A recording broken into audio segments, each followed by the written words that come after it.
Buenos días, buenas tardes, buenas noches, bienvenidos a un lunes más a No odiéis los lunes. ¿Odiáis el capitalismo? Cuando tengáis dudas. ¿Por qué me he quedado sola? No sé, Carlos ha decidido no odiar el capitalismo en este programa. Bueno, hoy no estaba muy odiado. No estaba muy odiado. El que hay detrás de los gobiernos. Expropiese. El capitalismo, saben ustedes que siempre lo digo, es incompatible con la vida. Y por eso soy comunista. Y ahora les fastidia que vengamos aquí las gentes que hemos estado torturados y returados por la dictadura a poder hablar. Ese es lo que les podemos pedir. Expropiese, señor alcalde. ¿Por qué no lleváis dispuesta contra toda villanía una hoz de rebeldía y un martillo de protestar? Expropiese. No odias los lunes. ¿Qué tal, chicos? ¿Cómo estáis? Buenas, pues muy bien. Hola, muy bien. Hoy está Iván de vuelta, así que escucharéis ruiditos de fondo. Hoy tenemos al equipo al completo. Sí, ahí está, comiendo plástico. Mejor macroplásticos que microplásticos. Todo el mundo lo sabe. Carlos, quería contar una historia porque Ana ya la sabe, pero Vale. Qué natural. porque convive conmigo. A ver, sorpréndeme. Y quería contaros el litigio con cierta empresa de transportes, que no voy a decir su nombre, empieza por S, acaba con R y tiene dos vocales en el centro. Este año... Y rima con Teur. Este año, como se nos complicó un poco el tema de los regalos de Navidad, o sea, no tuvimos tiempo de ir a las tiendas a comprarlo y demás, pues compramos mucho online. Y uno de ellos, pues no llegó. Y bueno, después de reclamárselo a la tienda y demás, me devolvió el dinero. De repente un día, una repartidora de esa empresa de transporte, de repente me llama y me dice que quiere venir a mi casa para ver qué ha pasado con el paquete. ¿Y cómo vas a pasar en tu casa? ¿Por qué? ¿De qué paquete hablaba esa repartidora? Me dice, es que no recuerdo cuál es tu casa en realidad, ni qué ha pasado. La señora te quería ver el paquete. Que hay menores delante, por favor. Es como las fotos que hay de pruebas de que no te ha llegado el paquete y fotos con manos vacías. Total, que viene la señora y bueno, me dice, pues es verdad, yo no recuerdo haber entrado en esta casa nunca. Vale. Pues le dije, pues no, si es que no ha llegado, tal, no sé qué. La señora se va, dice, vale, pues lo voy a hablar con mi superior. Y a los 2 días vuelve a tocar el timbre y me dice la señora, oye, que o me firmas el albarán de que te he entregado el paquete o te denunciamos.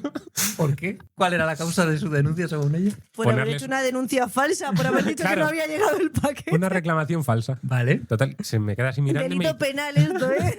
se me queda así mirando y me dice, no me vas a firmar, ¿verdad? Y yo no. Digo, si no me habéis entregado nada, ¿qué te voy a firmar? Y dice, bueno, pues te denunciaremos. Así que, si algún día desaparezco, que sepáis que es porque Seur me ha llevado preso. No conocía estas tácticas mafiosas de... Que esto no habría pasado si se permitiese tener armas en casa, como en Estados Unidos, y existiese la ley esta, ¿cómo se llama? No me acuerdo el nombre de la ley, pero de esta de que te puedes defender aunque no te estén atacando y Claro, si porque yo sientes habría- peligro y sobre todo si entran en tu propiedad privada. Claro, yo habría recibido a la repartidora a boquetazo limpio disparando al aire, A ¿sabes? puro rifle. Te vas a acordar bien de esta casa.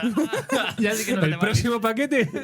Buena historia. Así que eso os quería contar. Esas fueron nuestras navidades amenazados por una compañía de transporte. Nosotros por compañía de transportes no, pero sí que nos ha amenazado un poco Telegram, ¿eh? A Un mí poco no. así. Y sorprendentemente, os iba a decir, a Miguel no. O sea que te va a llegar la denuncia. Me siento discriminado por el señor dueño de Telegram, No sé la si verdad. nuestros oyentes tendrán Telegram o lo sabrá, pero es que el dueño de Telegram ha mandado, que nos ha llegado ayer, un mensaje a todo el mundo, menos a Miguel, en el que nos No soy dice español. los peligros del perro Sánchez. Sí. Bueno, y mi parte preferida fue que yo no sabía que había llegado esto. O sea, yo es que me encontré en Instagram con la historia de un ex compañero de bachillerato que ya en su momento era gilipollas y ahora me ha demostrado que lo sigue siendo. Y dije, pero ¿y esto? O sea, yo pensaba que era que le habían mandado un mensaje en un grupo de fachas, ¿sabes? Y que lo estaba poniendo por ahí. Pero como que de repente empecé a ver cosas en grupos de Telegram de mirad lo que ha mandado este, hay que salirse de Telegram. Que luego también dices, ¿a dónde te vas? A WhatsApp, que es mejor, ¿no? Que también estas cosas son un poco complicadas. Ni me leí el mensaje, vi cómo empezaba y dije, bueno, ya sabemos cómo acaba la historia. Terrible. Y Elon Musk también pidiendo que, o sea, como que Pedro Sánchez es un traidor y un tirano y no sé qué. Y tu señora acabas de descubrir quién es Pedro Sánchez hace 5 minutos. Efectivamente. Él leyendo sus apuntes Pedro Sánchez o algo así. Mirad un poco le está haciendo la campaña a Pedro Sánchez, o sea que- Totalmente.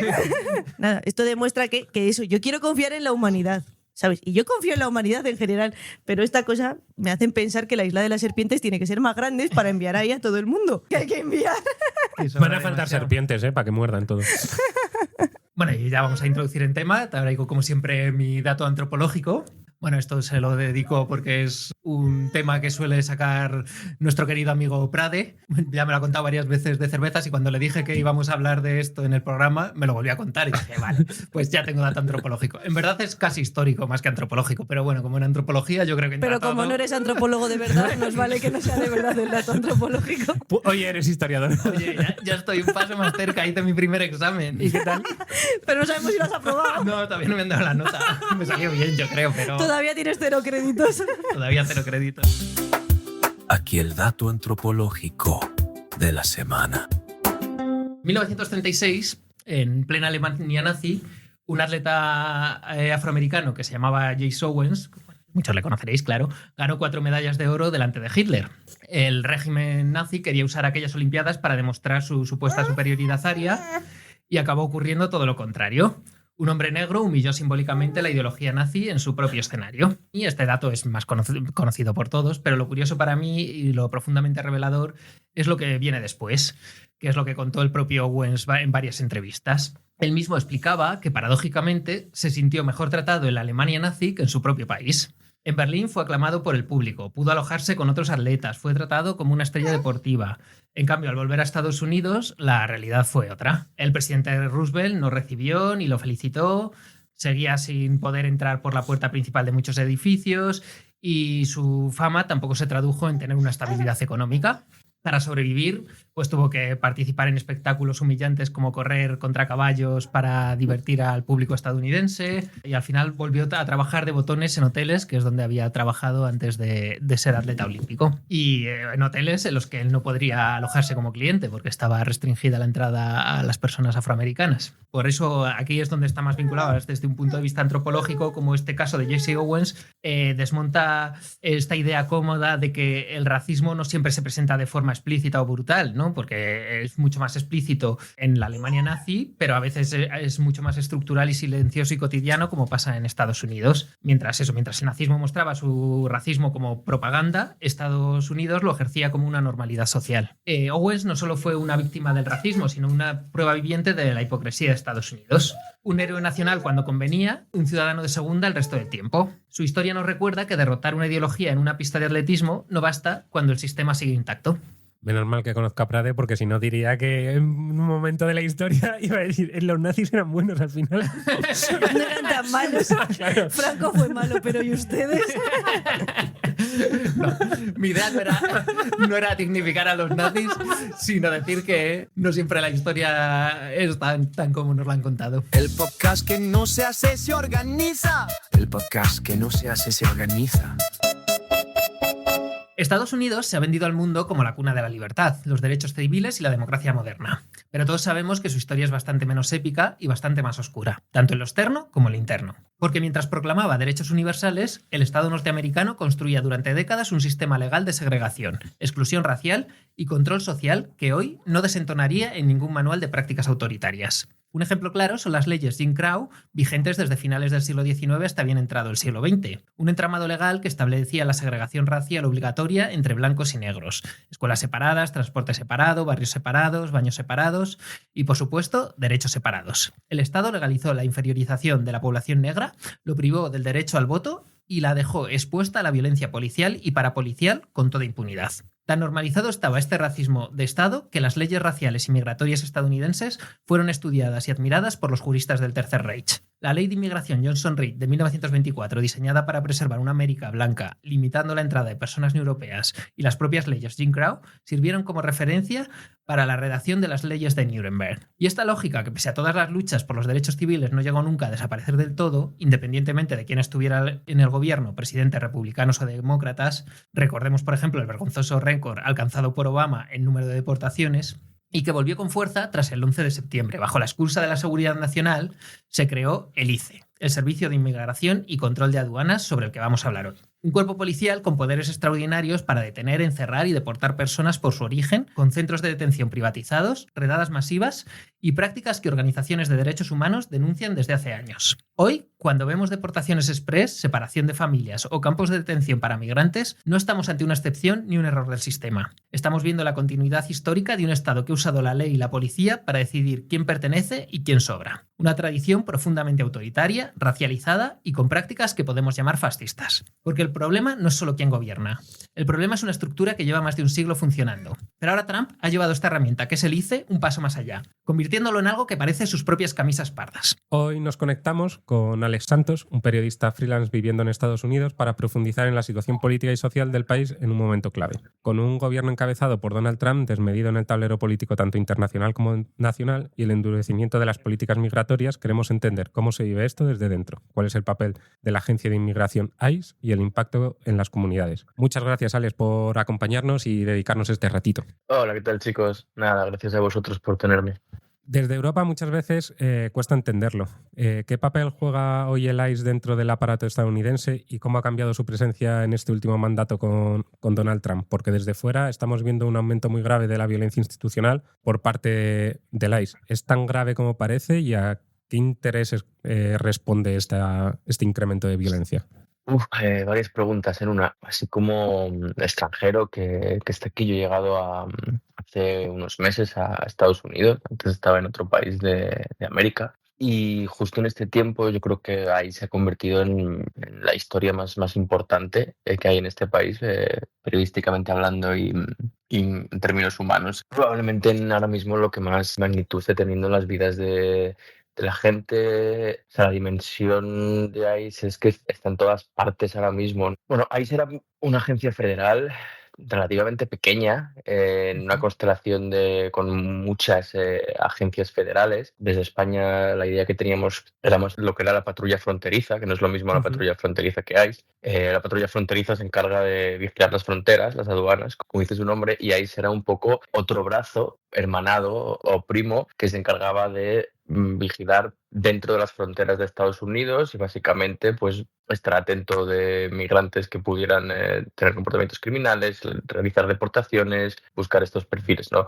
Y con Donald Trump ha crecido, ahora mismo es la agencia federal que más presupuesto tiene del país. Estamos hablando de 100.000 millones de dólares de presupuesto. Esto, para que dimensionemos y nos hagamos una idea de qué es más presupuesto junto que el FBI, la DEA, la Oficina de Alcohol, Tabaco y Armas de Fuego, Oficina de Prisiones, el Servicio de Alguaciles, todo junto. O sea, ya solo decir FBI o DEA y que la ISA tenga más poder que ellos, a mí me parece una prueba muy clara, un indicador muy gráfico de qué relevancia se le está dando, ¿no? El FBI durante mucho tiempo ha sido un poco como la salvaguarda de Estados Unidos, o como ellos lo han visto. La DEA ha sido también la agencia que les ha permitido intervenir de aquella manera o monitorizar países extranjeros bajo el paraguas de la guerra contra las drogas. Pues ahora ICE es el nuevo protagonista. No sé si esto responde a todas vuestras preguntas.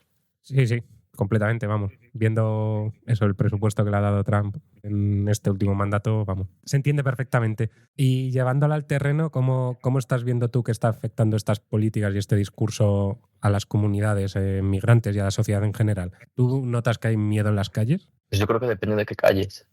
Como todo. Bueno, estamos viendo en ciudades como Minneapolis, antes fue Chicago o Portland o Los Ángeles, las ciudades en las que el gobierno federal ha ordenado un despliegue masivo de ICE. Sí, claro, hay mucho miedo en las calles. Estamos viendo ciudades prácticamente tomadas. Aquí, no me acuerdo si era el gobernador o el alcalde de Minneapolis y Minnesota, lo llamaban una invasión federal. Además, aquí los estadounidenses siempre tienen esta batalla entre el poder estatal, el de los estados, contra el gran país, que es el gobierno federal, ¿no? Siempre hay esta idea de la libertad individual y la libertad que tiene cada región respecto al gran poder de Washington. Entonces, esto incluso para ellos rompe un poco con la lógica que habían traído hasta ahora, en la que el gobierno federal intenta no meterse mucho en las cosas del gobierno estatal, ¿no? Siempre se ha considerado una injerencia, y ahora estamos viendo estos despliegues masivos. Ya te digo, pues aquí lo están llamando invasiones federales. Entonces se nota en las calles, se nota en la política local, se nota en la política estatal. Bueno, en Minneapolis lo hemos visto ahora, creo que ayer se anunció que iba a haber una retirada de 700 agentes, pero igual, para anunciar una retirada de 700 agentes, o sea, ¿cuántos miles de agentes tienes en el terreno, no? ¿Para qué? Para tener monitoreada cada calle y sacar a gente de sus casas casas a la fuerza o detenerles cuando van a llevar a los niños al colegio o a la compra. Sí, creo que en las calles en las que están hay mucho miedo y mucho terror. Yo creo que un buen ejercicio es ver los vídeos que graba la gente y sube a redes sociales. Eso sí que lo están haciendo aquí muy bien la población. Hay un montón de cursos de qué hacer si el ICE aparece en tu barrio, y básicamente están volviendo a casi a todo el mundo, periodistas ciudadanos que saben que lo primero que hay que hacer es sacar el móvil, empezar a grabar, y que por lo menos eso va a quedar documentado. No hay garantías de mucho más, pero por lo menos va a quedar documentado. Yo creo que si te das un paseo ahora mismo por redes sociales, ves vídeos al azar, no tienen que ser de momentos de los peores, no tienen que ser de los asesinatos que ha habido por parte del ICE ni de las peores incautaciones, pero simplemente la gente grabando cómo el ICE va avanzando por sus calles y se oyen gritos fuera de aquí. O sea, hay una histeria, hay un miedo, hay un pánico que que es obvio, porque es que pues los están matando gente, y el gobierno de Estados Unidos está de alguna manera defendiendo esos asesinatos, que eso es una cosa que no se había visto antes. Es muy raro ver aquí a un político, a un presidente, a un vicepresidente defendiendo que agentes federales asesinando a su propia población. Ya no estamos hablando de migrantes, de gente que viene fuera, estamos hablando de que han matado también a ciudadanos estadounidenses, que en este país para ellos eso es cruzar una línea sagrada, y lo están defendiendo. Entonces, claro, la gente tiene miedo, es que mañana puede ser tú y no va a pasar nada. Ujú. Luego, bueno, hay otros lugares del país que tienen miedo, pues no lo sé, no creo que el Upper East Side neoyorquino, que es la zona noble, tenga mucho miedo al ICE, ¿no? O que lo que es Beverly Hills tenga mucho miedo al ICE.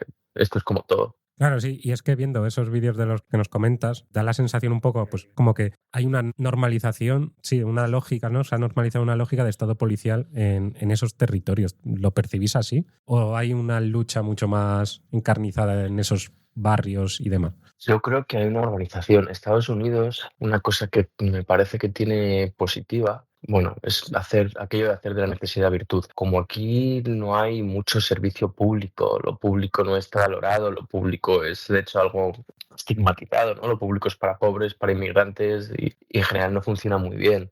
La sociedad civil tiene que llegar a un montón de recovecos de la sociedad que en Europa, en España, estamos acostumbrados a que son una responsabilidad del Estado y que aquí no lo son. Entonces hay una estructura muy fuerte de la sociedad civil, de asociaciones de vecinos, de organizaciones comunitarias, de bancos de alimentos, de colectivos de 1000 colores y de 1000 razones distintas, ONGs, de todo, que eso suplen al Estado, ¿no? En esos aspectos donde no llega, que son muchísimos. Entonces ya existe una estructura asociativa de antes. Ahora se está reciclando, yo creo que para la ICE. Por ejemplo, en el caso de Minneapolis, que es lo que ha estado últimamente más en primera plana, yo leí el otro día un reportaje muy interesante que decía que Minneapolis está siendo un ejemplo de cómo organizarse frente a esta invasión de la ICE, del gobierno federal, porque ellos ya tenían creadas unas redes de comunicación, de aviso, de organización del movimiento de Black Lives Matter, que fue hace 6 años ahora, en el 2020, y cómo se organizaron contra la represión policial, cómo se organizaron para salir a las manifestaciones, todas estas cosas después de que la policía matara a George Floyd. Todos esos grupos que se quedaron de WhatsApp, todas esas estructuras que ya había, ahora se están reutilizando para la ICE. Entonces, es construir sobre unos cimientos, sobre una base que ya estaba. Bueno, Minneapolis en concreto es una ciudad más demócrata, que tuvo esto con el Black Lives Matter, pero creo que hay muchas ciudades del país, muchos lugares del país en los que hay algo parecido, ¿no? Ya hay estructuras sobre las que construir. Yo creo que eso está siendo importante. Y además, pues sí, ves un montón de cursos, cómo defenderte del ICE, qué hacer si el ICE llama a tu puerta, desde consejos legales hasta eso, empieza a grabar, hasta qué te pueden decir, qué información pueden pedirte, qué no. Pues luego en la práctica es otra cosa, porque hemos visto que esta gente no se atiene mucho a las leyes, ¿no? Y aunque los jueces les pongan amparos y les intenten detener sus actividades, no como un arresto, quiero decir, pues ellos se lo saltan. Pero bueno, no es lo mismo la organización que pueda tener un grupo de vecinos a través de WhatsApp que una agencia con 100.000 millones de dólares de presupuesto. O sea, esto es claramente es un David contra Goliat. Es muy bonito hablar de la organización, pero no es suficiente y no va a serlo, ¿no? Hace falta medidas políticas mucho más contundentes que esto. Sí, está claro. ¿Y qué papel estás viendo tú que están jugando los medios de comunicación estadounidenses en estos momentos? Pues es una pregunta difícil porque, bueno, medios de comunicación engloba medios muy distintos en todo el espectro político. Los medios masivos, bueno, yo creo que en general ahora mismo la sociedad es muy crítica con ellos. Creo que con razón hay una idea en Estados Unidos de cómo hacer periodismo, que es esta idea de ser neutral, que es una noción que en otros países y que muchos periodistas ya consideran anticuado o sesgado o políticamente la neutralidad suele beneficiar más a ciertos grupos que a otros. Pero bueno, es la noción que hay aquí, es un poco como el leitmotiv por el que se rigen. Entonces yo creo que en estos momentos intentar mirar la realidad desde esa forma neutral, ellos han dicho esto, los otros han dicho lo otro, pues yo creo que no funciona mucho, ¿no? A mí esto es una opinión muy personal, pero a mí me parece que dar una sensación de normalidad cuando están pasando estas cosas tan anormales, tan surrealistas, pues al final hace eso, normaliza situaciones que no deberíamos normalizar porque no lo son, como ver gente encapuchada trabajando para el Estado, arrastrando gente con las bolsas de la compra por el suelo y metiéndolas en furgones blindados, ¿no? Deteniendo a niños de 5 años a la salida del colegio. Entonces, bueno, yo creo que hay una quemazón muy grande con los medios tradicionales, que no viene de esto, viene ya de mucho antes. El periodismo es una industria en crisis, tanto como económica como una crisis de credibilidad. Ayer, por ejemplo, aquí salía la noticia de que el Washington Post, propiedad de Jeff Bezos, que es el dueño también de Amazon, ha anunciado una nueva ronda de despidos masivos. Ya tuvieron otra hace unos años, y el Washington Post es una de las instituciones claves y de cabecera aquí, ¿no? Es el periódico del Watergate, el periódico que de alguna manera contribuyó a acabar con la guerra de Vietnam gracias a los famosos papeles del Pentágono. Entonces, que haya ahora un despido masivo, no sé si creo que eran 200 personas, van a cerrar varias secciones justo en este momento, cuando tu propietario es un tipo que ha estado acercándose cada vez más a Trump, que una de sus compañías acaba de hacer un publi documental sobre Melania. Todos los críticos dicen que es una especie de lavado de imagen que no funciona. También da la temperatura de cómo están reaccionando los medios tradicionales. El New York Times quizá intenta seguir en su línea de periodismo un poco más crítico, pero bueno, yo personalmente muchas veces creo que no llegan. Luego hay de todo, es decir, tienes la Fox, que es lo más de derechas, al que no le puedes pedir mucho periodismo, es más un panfleto, y tienes medios más minoritarios haciendo muy buen trabajo. Depende de dónde mires. Yo creo que los medios tradicionales no están sabiendo estar a la altura, o no creo que es una cuestión de que no sepan estar a la altura porque probablemente tengan a los mejores profesionales del sector, sino que simplemente pues la línea editorial es otra, y lo que tú y yo vemos ahora mismo como algo dramático y trágico, quizá ellos no lo vean tanto. Ya, sí. Que al final responden a unos intereses y si no, acaba la financiación, ¿no? Y en términos sociales, ¿cómo describirías el momento? Quiero decir, ¿tú crees que se está creando una fractura social que va a ser difícil de reparar dentro de la sociedad estadounidense? Yo creo que se lleva creando muchos años. No creo que haya empezado ahora en el último año de Trump como presidente. Sí hay una fractura social, decir polarizado casi que a estas alturas ya no tiene mucho sentido, pero es un país muy polarizado. Los expertos en violencia, la gente que monitorea estas cosas constantemente lleva años diciendo que hay un riesgo muy real de una guerra civil en Estados Unidos, y yo creo que ya cuando vimos estas cosas siempre nos parece exagerados, ¿no? Ya otra vez están diciendo lo mismo, pero bueno, la gente que sabe está advirtiendo desde hace tiempo, y creo que cada vez estamos viendo más cosas que apuntan hacia ello. No estoy diciendo que vaya a haber una guerra civil, pero bueno, pues la situación es la que es. Aquí hay muchas armas, aquí hay mucha gente muy enfadada, un gobierno que me está legitimando no cumplir la ley cuando no te apetece, lo que es tremendamente peligroso. Y luego tienes todo un pasado de milicias, de guerrillas, de grupos supremacistas asesinando población afroamericana y minorías. Entonces había una fractura social y ahora es mucho mayor, ¿no? También es que es difícil entender a Estados Unidos como una única cosa, ¿no? Como un monolito que ahora se fractura en dos. Estados Unidos son muchas cosas, es prácticamente un continente, ¿no? No tiene mucho que ver un estado con el otro, el este con el oeste, el sur con el norte. Entonces, bueno, esto es como si dijéramos esta Europa ahora fracturada. Bueno, Europa son muchas, o sea, no tiene nada que ver, es otra realidad, es otro contexto. Pero sí, existe una fractura social o muchas. Creo que es una situación muy delicada que puede explotar por muchos lugares distintos, ¿no? Y que no creo además que sea una única cosa la que la haga explotar. Si explota, probablemente al final sea una acumulación de muchas y acabará siendo la más pequeña de todas. Claro, y justo hablabas de Europa y te queríamos preguntar también si mirando desde aquí, desde España y desde Europa, ¿crees que esto que está pasando en Estados Unidos puede anticipar alguna dinámica política o social que pueda llegar aquí en un futuro? ¿O esto es elementos que no son exportables porque es un fenómeno demasiado específico de política estadounidense? Yo creo que Trump no es exportable. la extrema derecha ganando posiciones, llegando a gobiernos, tanto nacionales como locales, como regionales, es una cosa que también tenemos en Europa ya desde hace años. En España lo tenemos de alguna manera, con Vox en el Parlamento desde hace años, que es una cosa que también hemos normalizado, o con el PP, que muchas veces ya no se sabe dónde está la frontera entre PP y Vox, ¿no? Pero más allá de eso, de que las técnicas sean exportables, de que los asesores de Trump puedan ayudar a la extrema derecha europea, como ha hecho Steve Bannon muchas veces. Yo creo que una figura como Trump es exportable porque yo no creo que haya otra así. No creo que sea una figura tipo. Creo que es una personalidad bastante curiosa, bastante compleja, que si no fuera terrorífica sería digna de estudio por muchas cosas, ¿no? Y yo no creo que esa forma de hacer política o de no hacer política pueda darse en otra persona que no sea él, que no tenga su trayectoria y su dinero y su influencia y su estatus y que no significara ya lo que significaba antes de ser presidente. Es decir, cuando vemos gente que intenta imitar como tal el modelo Trump, suelen ser copias baratas que no llegan ni a la mitad, ¿no? Hay un riesgo con la extrema derecha, claramente, estamos viéndolo por todo el mundo, hay muchos pseudo profetas del fin del mundo. Tenemos a Milei, tenemos a Meloni, tenemos a Le Pen, o sea, que decir, tenemos mil ejemplos, ¿no? No hace falta irse muy lejos, pero no creo que ninguno sea exactamente como es Trump.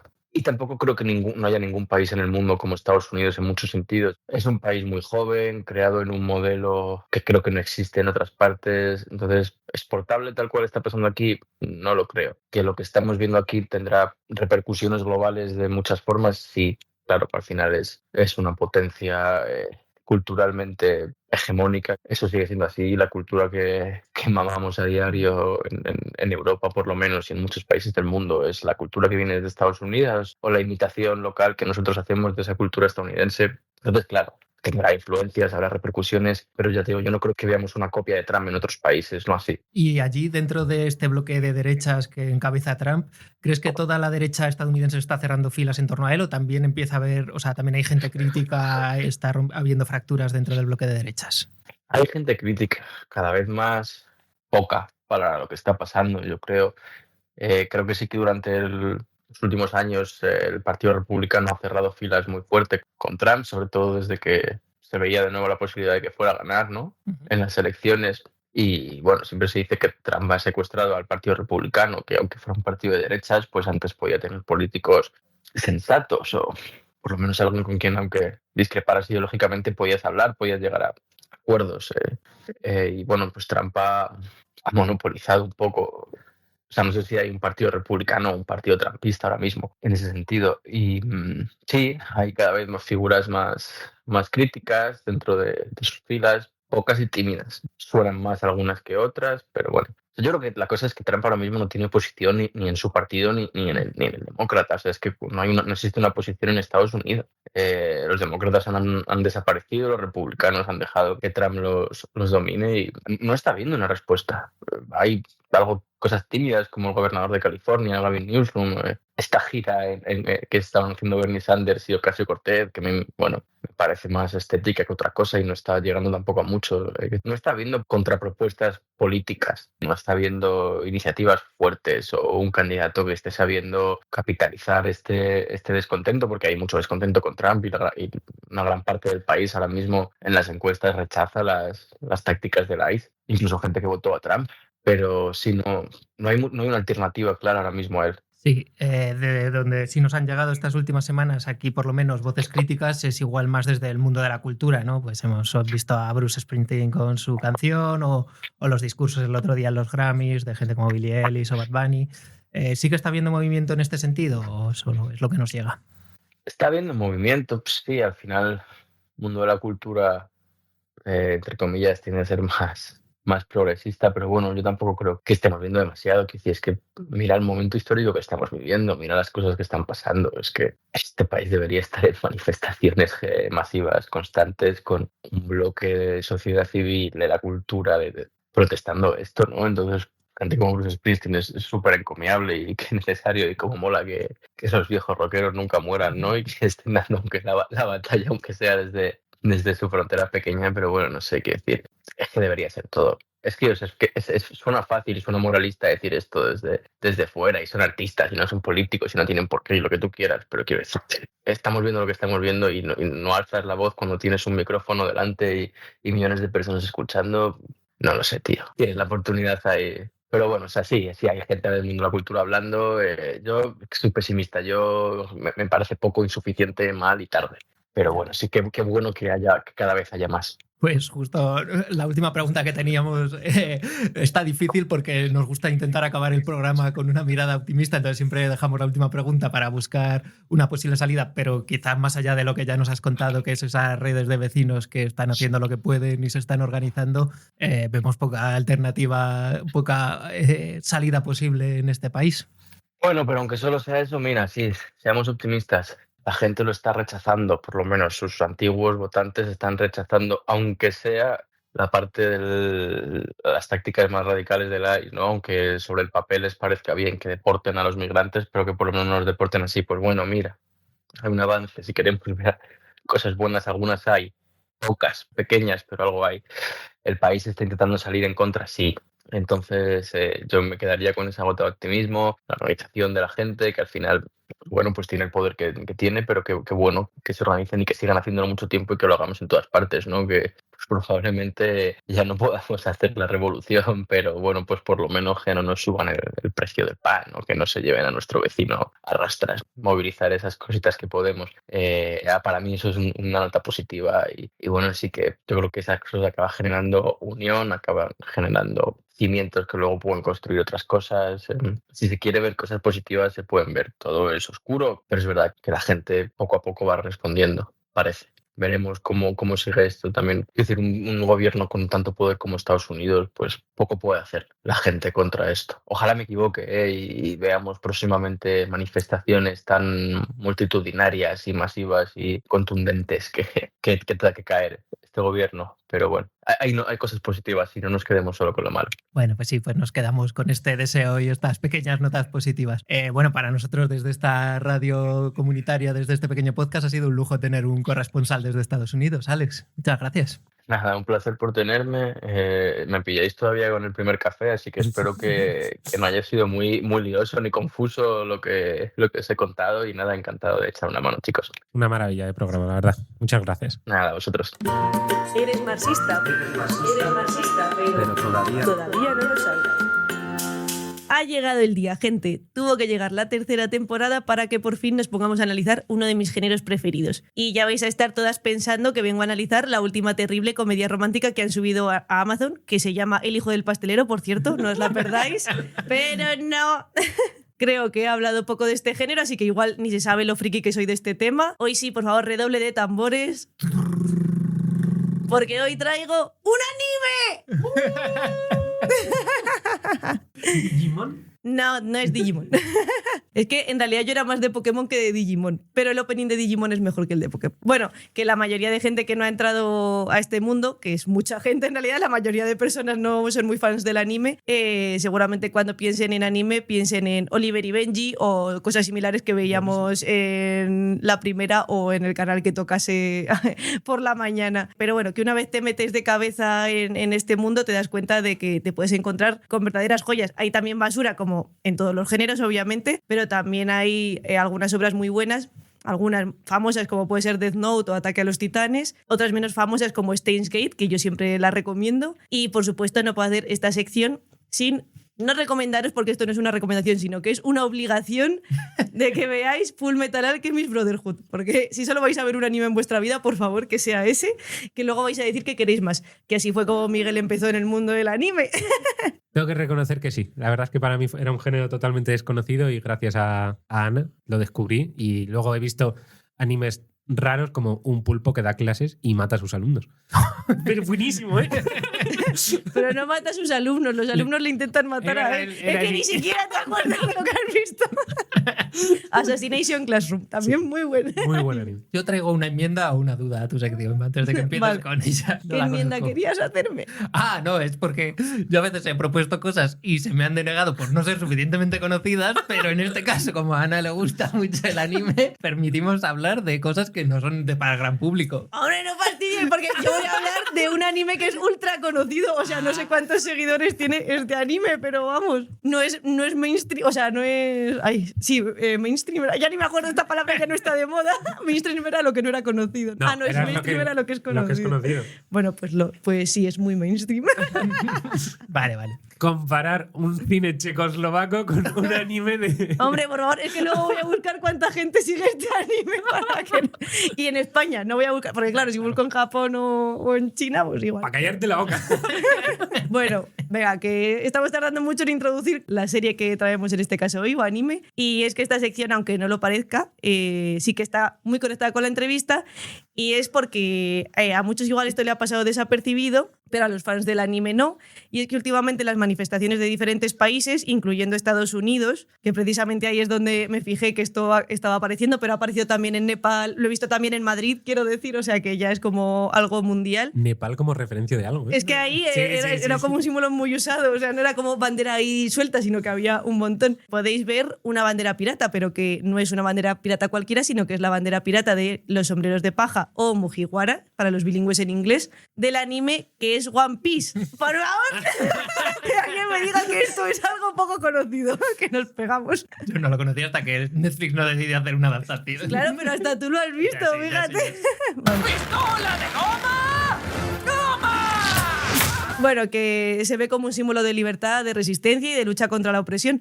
Y esto no es casualidad. La serie aborda temas como el racismo, la esclavitud, la corrupción, la censura, la lucha de clases, y mientras los protagonistas defienden a los oprimidos y luchan contra las tiranías. Así que para mucha gente joven esta bandera representa rebeldía contra el poder abusivo y defensa de los derechos del pueblo. Por eso se usan mucho sobre todo en manifestaciones de índole internacionalista, como puede ser pues, por el genocidio en Gaza o otros temas. Yo había pensado que esta sección podía ser como un análisis general de los anime, en concreto de los shonen, se llaman, que son los animes más típicos, que son estos en los que hay peleas y gente que grita muy fuerte, como Onda Vital o Kamehameha, depende de dónde lo hayas visto. Ahora vas a decir que tampoco es conocido. Madre mía, vamos a dar todas las secciones así. Si lo llegas a ver, no enmiendo, ¿no? Retira la enmienda, decae. Te hago una transacción. Pero se podría alargar mucho la sección e igual habría muchas referencias que no conocéis. Así que he decidido centrarme en One Piece porque sé que al menos los dos habéis visto el live action de Netflix, que por cierto no queda nada para el estreno de la segunda temporada, así que entiendo que Netflix nos va a pagar por hablar de este tema. Sí. Obvio. Vale. Llega ¿Tú le está escribes, patrocinado. Carlos? El señor de Netflix. Todo lo que he hecho y a dónde voy es por el One Piece. ¿Qué es eso? Bueno, vamos al lío. Es importante primero conocer el contexto de su creador para empezar el análisis. Eiichiro Oda nació en 1975 en Kumamoto, Japón, y creció obsesionado con el manga y con la idea de convertirse en mangaka desde niño. Literalmente dijo que quería ser dibujante para no tener que buscar un trabajo serio, que esto me recuerda de nuevo a Prade, ya le hemos mencionado 2 veces ahí en la entrevista, un amigo nuestro que dijo que quería ser músico para no tener que trabajar y luego se dio cuenta que es donde más ha trabajado. Un saludo a Prade, que siempre nos escucha. Pero hay algo importante en la generación de Oda, que es que crece en el Japón posterior al estallido de la burbuja económica de los 90. Entonces vive en un país donde el mito del progreso infinito empieza a resquebrajarse. Muchas obras populares japonesas de esa época empiezan a cuestionar la autoridad, la desigualdad y la rigidez social. Y Oda lo hace disfrazándolo de aventura. ¡Qué desperdicio de comida! ¿Qué va a hacer este ahora? Los sesos dan vitalidad contra el cansancio y la grasa nutre de energía a los músculos cansados de luchar. Una fuente perfecta de nutrientes para cualquier marine. One Piece, por cierto, tiene cerca de 1200 capítulos, el anime, así que como comprenderéis tenemos que quedarnos con puntos clave y por eso el anime de acción real de Netflix es tan buena puerta de entrada para la historia, porque dudo que nadie tenga ánimo de invertir 400 horas de su vida, que he hecho la cuenta, en una sola serie. Así que nada, os voy a explicar un poco de qué trata. La obra narra las aventuras de Monkey D. Luffy y su tripulación, los piratas de sombrero de paja, recorriendo el mar para encontrar el legendario tesoro, el One Piece, y así convertirse en el rey de los piratas. El mundo de One Piece está dominado por el gobierno mundial, que es una organización que dice garantizar la estabilidad, pero que en realidad protege privilegios históricos. ¿Quiere eso decir que tú has protegido nuestro barco de las fuerzas del gobierno central? ¿Por qué? ¿Por qué? por la dulce amistad que nos liga. Los dragones celestiales son probablemente una de las críticas más salvajes a la aristocracia que se han colado jamás en el manga mainstream, porque son literalmente nobles que poseen esclavos, compran personas, disparan a quien les molesta, creen que su sangre es superior, pero lo interesante no es solo que existan, es que el sistema entero está construido para protegerlos, que eso en otros animes a lo mejor es como que existe el rey tirano, pero no hay todo el universo construido alrededor de esta idea. Y sin embargo aquí todo el universo está construido para protegerlos, la marina, la justicia, la narrativa oficial, todo funciona como aparato ideológico. Son los papeles de Epstein, estos, que están saliendo poco a poco. No, es el sistema capitalista, Miguel, por favor, céntrate, ¿eh? Qué intensa está siendo esta sección, madre mía. Muy bien lo que estás diciendo, claro, de que normalmente es como un villano muy malo, que parece que el problema siempre es la persona, ¿no? Como cuando acusamos a Trump y el problema es el sistema en general. Y aquí se muestra que es el sistema. Eso es, se ve muy claramente, sí. Y aquí es donde entra Luffy. Luffy no quiere gobernar, no quiere acumular riqueza, no quiere prestigio. Él lo que quiere es ser libre. Y lo más importante, que los demás también lo sean. Porque en un mundo donde todo se organiza en jerarquías, Luffy propone una comunidad horizontal, su tripulación. Nadie manda realmente y todos aportan según sus capacidades y todos son necesarios. Y si alguien cree que exagero con la lectura de izquierdas, voy a repasar alguno de los arcos de One Piece. El primero, Arlong Park, que es el que salía en la historia de Netflix. ¿Qué es un arco, para quien no lo sepa? Pues lo mismo que en cualquier... O sea, un arco narrativo. Pero bueno, es que en los animes los arcos no son temporadas, sí, porque un arco puede ser más de una temporada. Es como una historia que tiene principio y fin dentro de ese mundo. Y luego puede haber otras historias. Entonces, bueno, Arlong Park, que precisamente sale en la serie de Netflix, es una historia sobre racismo estructural donde los humanos oprimen a los Gyojin y Arlong reproduce justo la lógica del opresor. Luego, Drum Island es una crítica directa a la privatización de la sanidad, donde Wapol convierte la medicina en un lujo inaccesible. Water 7 son trabajadores explotados, donde se ve precariedad y dignidad obrera también. Los carpinteros no solo construyen barcos, sino que se ve que construyen comunidad. Luego, Dressrosa, que es otro arco muy conocido, es un dictador que manipula la memoria colectiva para que nadie recuerde la revolución. Literalmente control ideológico. Pero lo más revolucionario de One Piece no es todo esto que os estoy diciendo de todos los temas que se tratan, ni que derroten a los tiranos, sino cómo viven entre ellos. Porque, por ejemplo, un personaje como es Sanji alimenta incluso a sus enemigos porque cree que nadie debería pasar hambre. Robin es rescatada no porque sea útil, sino porque merece vivir. Nami es liberada de una deuda imposible. Y aquí no existe la meritocracia, sino que hay cuidado mutuo. Y eso en ficción comercial es bastante subversivo. Es más, en la serie Netflix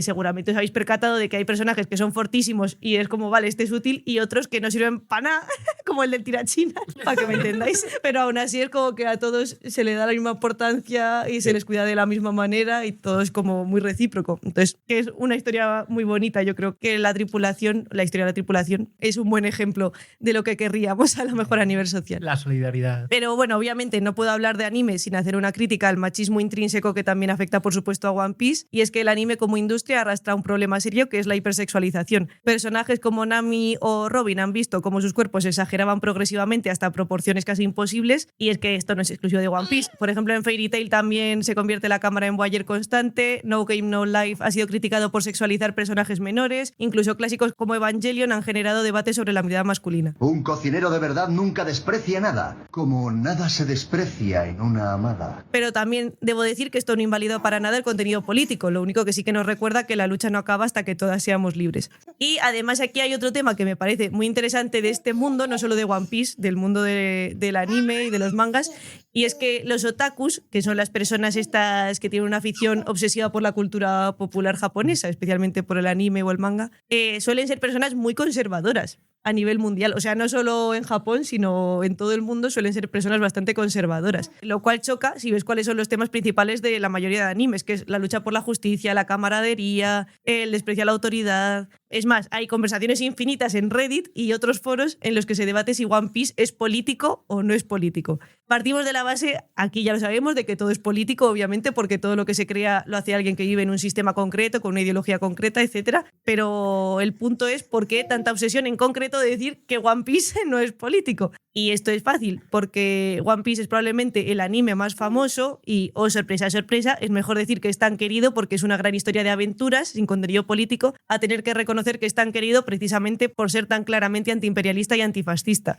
Porque a la mayoría de personas lo que nos remueve es la camaradería, es ver a gobiernos corruptos caer y ver a los débiles triunfar. Así que la pregunta quizás es ¿por qué consumes historias sobre rebeliones, amistad y derribar imperios, pero luego te pones nervioso cuando alguien propone subir los impuestos a los ricos? Bueno, pues sí tiene una respuesta a esto, y es que muchos animes sí que es verdad que incorporan elementos que pueden leerse como conservadores. Por ejemplo, es frecuente la presencia de jerarquías sociales muy marcadas, como los rangos ninjas en Naruto. Otro punto clave también es que hay bastante glorificación de monarcas o líderes autoritarios que no siempre se muestran como tiranos, sino como salvadores capaces de traer estabilidad. Además, hay mucha romantización del ejército y de la violencia cuando se usan por, entre comillas, el bien común, como ocurre en Ataque a los Titanes. Y además que el anime al final suele mostrar un gran respeto por la cultura, las tradiciones, los rituales, que es bastante conservador todo este tema. Entonces, al final, ¿qué pasa? ¿Que el anime es de derechas? Pues el anime, como todo, está influido por su contexto. En este caso, una sociedad japonesa considerada bastante conservadora, pero que no quiere decir que todas las obras lo sean. De hecho, aquí viene la magia. Muchos animes combinan estructuras jerárquicas, pero también críticas al poder, rebeliones, colectividad. Es decir, que hay contradicciones ideológicas como en cualquier producto cultural dentro del capitalismo. Muy marxista todo si lo piensas. Pero claro, la cosa es que el caso de One Piece es muy claro. Es claramente, o sea, un movimiento contra el autoritarismo que abraza todas las ideas que abraza la izquierda. Entonces, quizás no es que los otakus sean más conservadores por ver One Piece o ver estos animes, sino que quizás lo que pasa es que vemos historias y no cuestionamos el poder que vivimos en nuestra vida real y simplemente el que vemos en la pantalla. Porque consumir una narrativa no garantiza entenderla políticamente. Así que igual el problema no es que el anime sea conservador, sino que algunos fans ven más de 1000 episodios y aún no han pillado el mensaje. Cuando alguien dice que One Piece es solo un anime de piratas que se pegan, sé automáticamente que esa persona no ha entendido nada, porque One Piece no va de piratas, va de poder y sobre todo va de quién tiene derecho a decidir cómo debemos vivir. Y ahora justo que estoy leyendo Realismo capitalista de Mark Fisher, este tema me resuena muchísimo, porque la mayor victoria del capitalismo ha sido grabar a fuego el mensaje de que su existencia es sentido común. Es más, como bien explica Mark Fisher, los políticos de derechas no nos venden que en el capitalismo se viva bien o que sea perfecto. Lo que nos venden es que la alternativa sería peor, que más vale lo malo conocido que lo bueno por conocer. Ya lo decía Margaret Thatcher, no hay alternativa. Y como ya hemos defendido muchas veces en este programa, nos han robado la posibilidad de imaginar utopías. Pero aquí viene One Piece para hacernos creer en ellas de nuevo. One Piece conecta tanto porque ofrece algo que escasea, esperanza colectiva. No la esperanza individual del si te esfuerzas triunfarás, la otra, la peligrosa, la que dice que nadie se salva solo. Quizás por eso lleva más de 25 años emocionando a medio planeta, no solo por las batallas, sino porque imagina un mundo donde la amistad derrota el privilegio, donde la historia puede reescribirse y donde la libertad no es un eslogan, sino una práctica diaria. Así que este análisis me hace sospechar que el One Piece que seguimos esperando descubrir al final del anime era en realidad la revolución que fuimos aprendiendo por el camino. Pues qué bonito, joder. Me han dado ganas de ver esas 800 horas, ¿eh? O sea, de verdad. Bueno, y como no quiero acabar tan intensita, os he traído el mismo juego que nos trajo Carlos en el tercer episodio de esta temporada, que por supuesto os recomendamos escuchar si no lo habéis hecho ya. Pero en lugar de tener que decir vosotros si es una frase de la Biblia o una frase marxista, hoy vais a tener que descubrir si es una frase de uno o una revolucionaria o de un anime. Vale. Seguramente sea más fácil y algunas incluso sonarán, pero bueno, a ver si os sorprendo y os sirve para creerme más cuando os digo que el anime tiene momentos brillantes. ¿Preparados? Venga, dale. Primera frase. Hay algunos que nacen como burgueses y toman el poder bajo un concepto insulso que llaman paz. Pues un revolucionario. Anime. Es de One Piece. ¡Oh! Vale, siguiente. Yo no pierdo el tiempo pensando en si existe un dios o no. Anime. Sí. Trampa, he puesto otra vez a One Piece. Vale, venga, otra. Que esta es más Pero fácil. también podría ser de Yuri Gagarin, ¿eh? También. Condenadme, no importa, la historia me absolverá. Revolucionario. Esta es la que sabe. Muy bien, Fidel Castro. Se acabó la diversión. Vale, si el hombre no ha descubierto nada por lo que morir, no es digno de vivir. Yo me la juego a anime, venga. Revolucionario, ¿eh? Revolucionario. Martin Luther King. Vale, siguiente. Aunque nos pisoteen, seguiremos teniendo esperanza. Suena anime muchísimo, ¿eh? Sí, porque puede ser frase de protagonista antes de regalarse. Y de anime, de Naruto. Vale, del tronco de esta derrota florecerá la victoria futura. Revolucionario. Sí. Rosa Luxemburgo. Era demasiado poética. La he cogido y he dicho, es que tiene palabras tan rebuscadas que van a decir seguro que es revolucionaria. Vale, alguien que no está dispuesto a sacrificar nunca será capaz de cambiar nada. Anime. Sí, de Ataque a los Titanes. Siguiente. El fracaso de la vida empieza cuando aspiras a ser alguien que no se parece a ti. Revolucionario. Anime.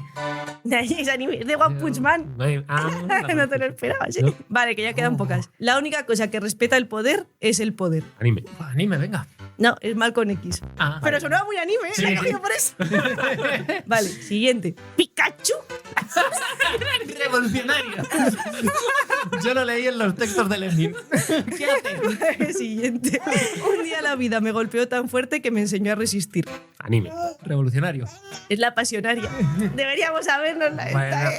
No sabemos todas las frases que dijo esa mujer. He sido todo el rato diciendo revolucionario y siempre son mujeres. Vale, y ya, la última. Aprovecho este momento. Acompañadme, por favor, para condenar de nuevo desde el fondo de mi alma y de mis vísceras al Estado de Israel. ¡Maldito sea el Estado de Israel!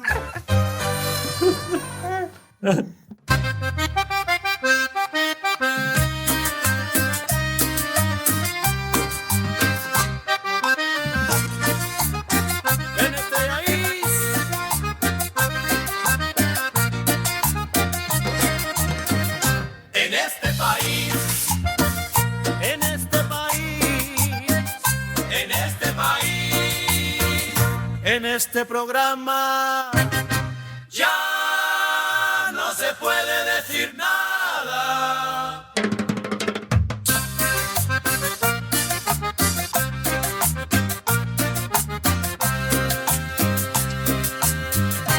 Bueno, hoy vengo a esta sección bajo amenazas, así que vengo asustado porque antes de empezar, ese que está masticando que es de fondo me ha amenazado. Buenas tardes, Elías. Buenas tardes. ¿Está bueno eso? Me estoy comiendo un aspito. ¿Cómo se llama esto? ¿Aspito? Aspito. Con un potente sabor a nada. Sabe a maíz. No sé si te puedo felicitar o esto es vulnerar tu intimidad Yo sí que os felicito a vosotros por todos vuestros logros en la vida. en la vida en general. Es que es menudo regalo que de cumpleaños que te hacemos, ¿eh? Venir aquí a hablar con nosotros. Que La es un verdad. regalo. En fin, hablando de maíz, A ver, es que hoy traigo un contenido, hoy. no hay nada malo. Hoy traigo buenísimo contenido todo, ¿eh? Vale. Hablando de maíz, A ver, los chicos del maíz. ¿cómo se hacen los kikos? Y esta temporada no hemos hablado casi de los chicos del maíz. ¿Cómo se hacen los chicos? ¿Cómo se hacen los Se infla el kikos maíz. sin que se conviertan en palomitas? La verdad que no lo sé. Primera reflexión Ojo. del día. Nunca me había planteado. Yo tampoco. Primera reflexión del día. Ahí lo dejo. Ya, cada uno que lo busque en Google. ¿Sabes por qué? GPT. Vamos a gastar muchos litros de agua. ¿Sabes por qué no lo sabes, Carlos? ¿Por qué? Porque tú, a diferencia de la persona que hemos traído hoy, invitada, periodista Tu y colegota, antropólogo, no es como tú, que él sí es que antropólogo. él sí es antropólogo. ¿Sabes? Oye, pero que yo ya soy un... Bueno, todavía no es Todavía no. se apruebo. Tú no soy eres un absolutamente... 3%. Tú vas a ser. Tú no tienes ni idea de Eres nada. igual de antropólogo que Iván. Anda, leches. Iván, es que es muy antropólogo. Vamos a ver. Fumetas, comeflores, caratofu, revanchistas, jueces de la moral, progres, vallecanos, mileuristas y antitaurinos en general. Quería preguntaros yo qué tenéis en contra de el ice. ¿El hielo? Hay ice de muchos El tipos. ice de limón. Hay ice de limón, de stracciatella, ice de tutti frutti. La verdad que nada. Hay ice de ron con pasas. Sí, que estamos en Terrible, contra. ¿eh? Hombre, es que lleva ¿Pasas o no pasas. o no pasas? Lleva haciendo malo mucho tiempo, entonces no hace tiempo de ice. Ice de solo ice, Voy a pasar lo que has dicho. que son calipo, de lima, limón o fresa. Siempre a favor del Felipe. Pirulo tropical. Bueno. Después de todo el catálogo de frigo, pasemos a otro Nuestra tema. reflexión del ice. No sé qué tenéis contra el ICE. El ICE está empezando a deportar a venezolanos. Que igual han votado a Trump. Efectivamente, vosotros que sois prácticamente narcotraficantes como Zapatero. La verdad es que... En fin. Pero paradójicamente, también han fichado a un par de venezolanos que se han llevado a Estados Unidos. ¿Eh? ¿Qué dice este tío? No lo habéis pillado. No lo habéis Lo pillado. tienes que explicar. ¿Qué dice este tío? A ver, ¿qué? El secuestro de Maduro. Ah. Es que de eso hace muchísimo ya. Mira, pasaron que muchas entra- cosas El 2 de enero, estamos ya. Este tío se tira 2 meses sin venir y se cree que puede venir aquí a decir lo que a él le dé la gana. Sí, se me había olvidado que que Maduro seguía vivo. Mira, de entrada, no habléis de Venezuela si no sois venezolanos. Eso es. Si no soy groenlandés, no hablo de Venezuela. Esto es otra frase que tenía yo apuntada. No habléis de Venezuela si no sois venezolanos. Me ha venido perfecto. Perfecto. Pero, ¿esto qué es? ¿Esto Estonia? Digo, ¿no? No. Vale. También lo tenía ¿Qué apuntado. está pasando? Pero- Hemos vuelto al Elías de los chistes ¿Pero tipos esto de qué es, no? categorilas. Vale. Bueno, ¿os habéis dado cuenta que Emmanuel Macron parece el malo de Terminator 2? La verdad es que sí. Que parece que se va a deshacer un poco y pasar de los barrotes. Iván, calla ya. Vete a Venezuela, Iván. Tanto que te gusta Venezuela. Vete a Venezuela, Iván. A ver, vete con... Bueno, en fin. Tanto que os gusta Venezuela. Bueno, más cosas que tengo yo aquí apuntado. Tengo 2 reflexiones bastante importantes en cuanto a la sociología o antropología se refieren. Vale, pregúntame. Te la voy a preguntar, cacho, listo. Estoy seguro que está...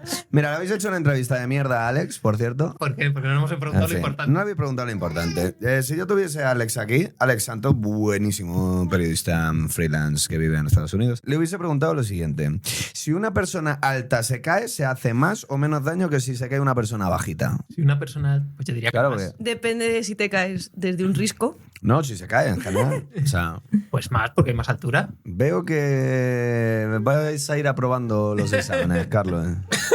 Muy bien. ¿Ponerse en la cola en el baño de caballeros es prácticamente cruising? Yo diría que sí. O sea, es que el otro día estaba en el cine, ¿vale? Y que te me voy a poner la cola. O sea, para variar, en el baño de mujeres siempre hay cola y en el baño de hombres no hay cola fuera porque la cola está dentro. Y entonces me hice esta reflexión, ¿no? De ponerse a la cola en el baño es prácticamente cruising. Yo diría que sí. Vale. Lo ha dicho un antropólogo. Perfecto. Bueno, es que esto, es que el contenido de hoy es que es buenísimo, ¿eh? Es que es buenísimo. Bueno, Yo diciendo, no vaya a caducar tu sección, claro, si son todos chistes más. perdona, no son chistes, son reflexiones, pensamientos. Me dirás tú Juego que de alguna vez palabras. te has planteado por qué cuando se hacen los kikos no se convierten en palomitas. Esto no te lo has planteado. Tengo que venir yo aquí a plantear este tipo de cosas. Gracias. ¿Por qué? Pero fue comiendo Porque yo picos y traigo palomitas. siempre la verdad. Lo que vosotros Los no manipuladores. os preguntáis porque estáis pendientes efectivamente de las pollas y los coños. En fin. Bueno, yo en cambio, que soy un truán, soy un señor. ¿Amas la vida y el amor? Amo la vida y el amor. Estoy totalmente... ¿El qué? Un referente, Julio. Por supuesto, Julio. Siempre. Estoy totalmente de acuerdo con esta reflexión que ha hecho una gran ideóloga del siglo XXI. También estaba en el siglo XX, en Telemadrid. Cristina Tárrega. Uy, no, hace ¿Qué mucho ha que no dicho? sabía nada de esa mujer. Ha Mira, dicho, yo ni me acordaba que existía. ha dicho que tiene la autoestima por los suelos. Porque por culpa del feminismo ya nadie la suelta a piropos por la calle. Yo estoy de acuerdo con esto. La autoestima de las mujeres está vamos, se está Elías, acabando con qué la haces? alegría que es decir un guapa por la calle. Un... Por favor. ¿Tú necesitas que te demos piropos para que suba tu autoestima, Elías? Yo necesitaría decir más piropos, que no me cohiban. Que te miran mal cuando... Me miran mal. Tenías muy ensayado ese silbido, ¿eh? Se nota que lo usabas. En fin, ¿cómo está la moral también de los hombres? ¿Estamos los hombres, cómo estamos con el feminismo? ¿Estamos Castraos. los hombres castrados? Estamos... Que madre mía, cómo estamos los hombres. En fin, pues fíjate que tenía yo como así como contenido para 2 programas y creo que me lo he ventilado todo en uno. Pero no podemos terminar el programa de hoy sin una banda sonora. De nuestra vida. La mejor banda sonora. O sea, yo creo que es necesario más canciones como esta La verdad, esto sí que es música, de verdad. No Ismael Serrano, que estéis vosotros todo el día. Ismael Serrano, La Raíz, Escape, Canteca de Macao. Canteca de Macao. ¿Os habéis dado cuenta, por otro lado, que el público de Canteca de Madrid, de Macao, podría ser perfectamente gente que vive en Granada? Pero si tú te vas a ver a los delincuentes que me estás contando. ¿Qué dices? O sea, perdón, creo que te quieres sacar del personaje. Yo no me relaciono con delincuentes en ningún lado. Bueno, eso es otra reflexión mía, ¿no? La gente de Granada podría ser perfectamente el público de Canteca de Macao. Sí. O sea, es así. O sea, gente con 2 rastillas, con un pendiente con una bola en la nariz. Gente que le pone un pendiente a una rasta. ¿Qué? Pero mi pregunta es, ¿esa gente esa gente se va a Granada? Esa gente nació en un concierto de Canteca de Macao. Pero es ir a Granada lo que te hace así. O sea, es el huevo o la gallina. Es ir a Granada lo que Nunca te hace así. lo O eres así y vas a Granada. Soy amigo de Anita Kuruba, ¿eh? Bueno, Anita Kuruba es una hippie que de amiga mía no tiene nada, por otro lado. Bueno. No, estamos expectantes de tu canción. Perdón. Evidentemente yo no traigo aquí canciones de gente con piojos, como mi amiga Anita Kuruba. Un beso para ella si nos está escuchando, por cierto. Pero yo creo que no podíamos terminar el programa de hoy sin esta canción, que es lo que Internet está demandando, lo que todo el mundo pide. Y por favor, yo pido más canciones como esta. Por favor, escúchenlo porque es tremendo el temazo. A ti, Carlos, que te gusta el salseo, escúchalo. ¿Por qué no actuaron? ¿Cuál es la excusa? ¡Dale! Una cárcel federal. Y ahora me pregunto, los comunistas, ¿dónde están? ¿Dónde están? ¿Dónde están? Menudo temazo. Pensaba que no lo iba a volver a escuchar nunca en la vida, pero esto sí, digo yo habitualmente. ¿Dónde estáis los comunistas cuando el mundo se está poniendo malo? No, es que vamos a cambiar el mundo. Pues haberlo cambiado antes. ¿Dónde? ¿por qué no actuaron? ¿Cuál es la Excusa. Maduro está en Una cárcel federal. y ahora Me pregunto, ¿los comunistas dónde están? ¿Dónde están? ¡Vamos! Pues gracias por haber venido a mi programa, chavales. La verdad es que estupendo. Estamos en Radio Almenara, en la 106.7 de la FM. Pues aquí estamos. Muchas gracias a todos por habernos escuchado. Por cierto, y lo último. ¡Viva España y viva Telegram! Que viva... no sé. Bueno, aquí estamos en la 106.7. Muchas gracias por habernos escuchado. Hoy en los créditos como guionista también está Prade, que ya le hemos mencionado 3 veces. Prade, tenemos una sección por hacer. ¿Los comunistas dónde están? Bueno, y hasta aquí los comunistas dónde están. Pues aquí hay alguno que otro. Muchas gracias y recordad que... ¡Iros a Venezuela! No odiáis los lunes. Odiáis el capitalismo. Y a los comunistas. Tenéis dudas en un grifo, a derecha, aprieta. A izquierda, ¡guau! A ver. Y nuestro enemigo es el poder, el que hay detrás de los gobiernos. Expropiese. El capitalismo, saben ustedes que siempre lo digo, es incompatible con la vida. Y por eso soy comunista. Y ahora les fastidia que vengamos aquí las gentes que hemos estado torturados y torturados por la dictadura a poder hablar. Ese es lo que les podemos tener. Expropiese, señor alcalde. ¿Por qué no lleváis dispuesta contra toda villanía una hoz de rebeldía y un martillo de protesta? Expropiese. No odias los lunes. ¿Dónde están? ¿Y dónde están? O sea, esto es un temazo. Porque a los gringos lo iban a enfrentar. A Iván le está gustando. Está gustando, Se ha callado ahora.